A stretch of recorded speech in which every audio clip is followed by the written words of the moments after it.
This is Uprising. I'm Sonali Kohatkar. You can now subscribe for direct access to all our shows online at youtube.com/uprising with Sonali. Your subscription sustains the TV production of Uprising.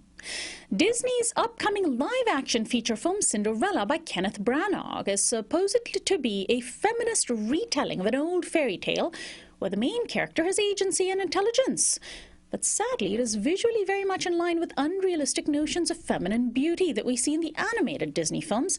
Actress Lily James's waistline as Cinderella appears so tiny that many accuse the filmmakers of photoshopping inches away.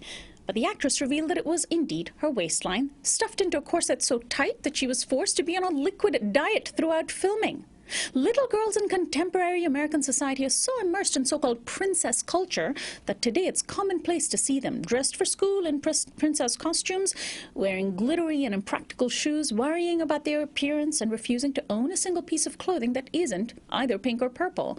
What is princess culture doing to our daughters, and how can parents who are sickened by its effects fight back against the highly lucrative industry that promotes this deeply seductive culture?